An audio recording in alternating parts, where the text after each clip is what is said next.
Okay, hi everyone, this is SmithyQ, SmithyQ.com, and we got another video analysis. This one's going to be a follow-up to my last video, and I mean that quite literally, in that we're going to go over the same topic in pretty much the exact same opening. In fact, after approximately, 10 moves, this position is identical to my previous video, where I was explaining my thought process, and the exact same thought process is applicable here. So I can make this one nice and short. Let's see if I can make it under 10 minutes. So again, I am white, and I'm going to speed through this because again, I already talked about this opening. Again, I play my favorite opening, the Scotch. My opponent, he does, I don't know what you want to call this, the Scotch declined or something. And then,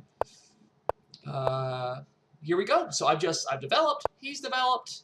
We can see I've got more space. I'm controlling 5 ranks. He's stuck on only 3 ranks. My center pawn is more advanced than his center pawn. That said, he's very, very solid. Let's see what happens. Finish development. And again, I play h3 here. Long term, potential idea at least is probably to play f4. But again, if I play f4, that gives him the g4 square to potentially plop a piece. You can imagine I actually drew the arrows correctly. So I just play h3. Let's see what he does.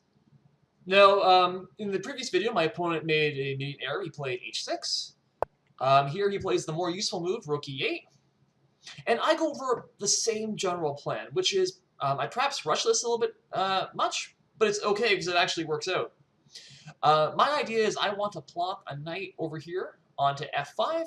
I don't want him to be able to ever exchange that knight, and so I take, and he takes with the pawn. In the previous game, my opponent took with the bishop, and then we mass exchanged on this square, and then the game continued from here. So right now, at this point, the game is now unique compared to my old video.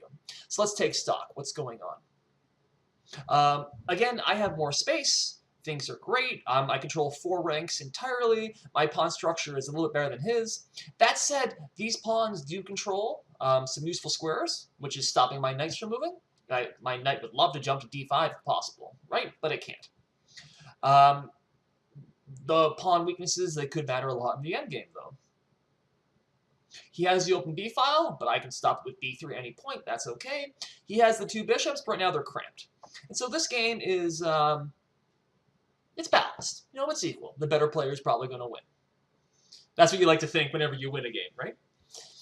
And so here, I'm thinking, again, in my previous video, I discussed the 2-step thought process. You know, is there a tactic? Is there a breakthrough?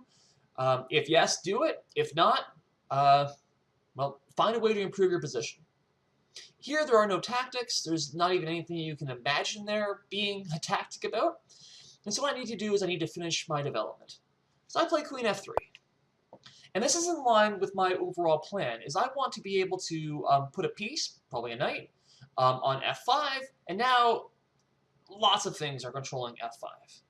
And this becomes especially true after he plays h6, because h6 indirectly weakens f5. I talked about this in my previous video. If he ever plays g6 now to try and kick away on f5, then h6 is hanging. So things are fine. So again, I just want, first, is there a tactic? No, bishop takes h6 doesn't work. Nope, no tactics. Let's finish development. Rook a to d1. He brings his rook over, he attacks my pawn, I defend my pawn. Then he plays bishop f8. This makes me quite happy. Why is that? Well, for one, the bishop versus e7 to f8, right? Neither square is really improving this bishop's activity. You know, it still only controls 1 square. True, it does make his rook a little bit more active, but on the whole, it's not doing a heck of a lot for his position. What it does do is it indirectly weakens the f6 knight. So now we can imagine if the queen were to move somewhere, bishop takes h6, g takes h6, queen takes f. I'll just put it on the board. Okay, so I have to make a move. All right, so imagine that he moves his queen here. Well, this would allow a potential sacrifice of take, take, and then take, and I've won a pawn, his king's wide open, and things are great. And so when I talk about my previous video, it's like we want to look for tactics. This is the type of thing we want to look for. You know, another video that I made is what is the disadvantage of my opponent's move? We see his idea here. He's got the rook on the open file. The rook is now doing something. What's a disadvantage? A disadvantage is this knight is a little bit less defended. Now, it still is defended by two squares. By two pieces. But, that bishop takes h6. That's something I might want to be thinking about. And so we want to be able to notice this. Okay, so that's our first clue. If we can get his queen to move, maybe bishop takes h6 works. I ended up jumping in with knight f5. Because again, there's no tactics here. Bishop takes h doesn't work right now. I can't think of anything else. So let's continue with my plan. Knight f5. Now my knight's on a great square. It's really annoying. He plays rook b4. And then this is sort of, this is what spoils the game from being a perfect masterpiece. I ended up playing rook to d4. Then we exchanged. And we can see my idea quite clearly here, is that his rook is active, it's pressuring the e4 pawn, so let's exchange it. Take, take. Now my bishop's a bit more active, and he spent 3 tempi, really, moving his rook and exchanging it for nothing. White's gained a little bit of time, and this bishop is on a fantastic diagonal. Right? Unfortunately, there was this rather unorthodox move, c5, which would have punished me. If I move the rook out of the way, then, again, he's got everything pressuring down here, e4, that would lose a pawn. And if I exchange, now my knight's attacked. I have to move my knight somewhere. Let's say I go there. He's going to win a pawn. So rook d4 should have lost the pawn. Whoops, didn't calculate well enough. And we could see that, well, I blitzed this move out in 9 seconds. So I talked about the two-step thought process.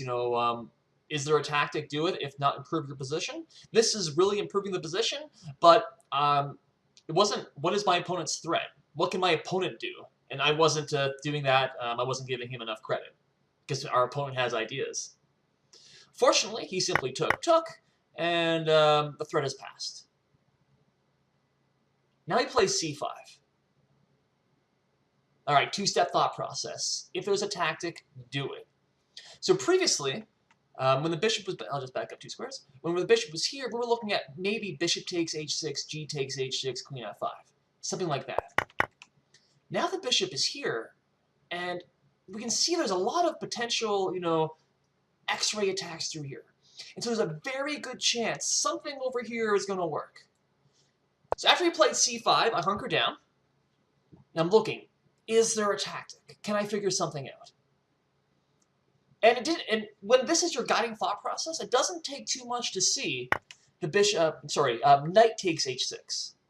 Another advantage of moving the knight here to f5 is that it can also sacrifice on h6. And it's pretty much the exact same thing. If you were to take, then I recapture with the bishop, and we can see that this is just a terrible position for my opponent. I'm threatening immediately. If he blocks the bishop, well, that's simply going to be mate. We're going to check him down here. That's not very good. That means he has to move his queen, though, somewhere over here. And again, we've got a very powerful attack. All my pieces are jumping in. I can even, move the queen, f4, f5, or get the rook around. Very similar to, again, my previous video, which makes sense because for the first 10 moves, it was the same opening. And I'm using the exact same thought process. If there's a tactic, look for it. You're going to find it. My opponent, I'll just go through this quickly because the game's over. White is simply winning here. I got a winning advantage. My opponent should have taken the knight. Instead, he moved the king away. That walks into knight take, and we can just see how the position just falls apart here. He moves the queen. He can't even take the knight, right? But then I've got a check. He moves back, and now I can simply exchange everything. Take, take. Bring the knight in, intermezzo, hitting the queen. Queen has to move somewhere. I then take this, and he finally resigns at this point. He's had enough. There's so much material dropped off the face of the board. And so it's, again, a follow-up to previous video because it's the exact same thought process, which led to the exact same results. Every move I'm asking myself, is there a tactic? Now, I should have made sure you ask, is there a tactic for your opponent? C5 isn't the most obvious move. It's certainly not the most intuitive move for me. but it would have won a pawn, and a pawn's a pawn. Fortunately here, my opponent essentially did the exact same mistake I did, is he needed to ask himself, is there a tactic? And he pushed ahead with c5. He needed to do something like either, I guess bishop e7 isn't very good. Probably, I guess, knight h7? Is that what, yeah, that's what the computer says. Knight h7. And the bishop is covering all the squares. You can move the queen out. I mean, and then now we can play c5 and kick the bishop out, and then move the knight back, and we can sort of untangle. White still has a really pleasant position, but White doesn't win instantly. My opponent didn't do that, though. Again, my first thought. Again, if we reflexively just, okay, our bishop attacked and we retreat, then we miss the chance to essentially win instantly. But if we have that two-step thought process, is there a tactic? If yes, do it. If not, improve our position. If there was nothing else, if I was looking and none of the tactics worked, okay, then I would have to retreat the bishop. But by spending, how long did it take me? Only 6 seconds to find, wow, that's crappy, eh? I spent 9 seconds on this move, which is a blunder, but then the winning tactic I see, in 6 seconds just to double check. So it's funny how it works. I guess it's always easier to see your own tactics, right? Anyway, so again, I really want to hammer home how practical this thought process can be in a blitz game, where again, in 6 seconds I was able to find the winning blow, and the game was over. And so again, I really encourage you to try this. Look through your own games when you're playing. Every move, is there a tactic? Is there something I can do? If yes, do it. If not, then just improve your position. If you improve your position enough, then well, you'll be able to cash in. Okay, so that's that. Again, SmithyQ, SmithyQ.com. I'm sorry I've had no regular videos or much of anything for the last bit. I'm recovering from dental surgery again, so I've got 3 more spread over the next... Brush your teeth, kids. That's a joke, but seriously, do it. Anyway, so a little bit less content. Sorry about that. But try my best. So again, SmithyQ, SmithyQ.com. Like, subscribe. You can do all that if you want. Let me know your comment. I love feedback. Love talking about chess. This is my blog. Otherwise, that's it. So thanks for watching. Thanks for listening. Bye for now.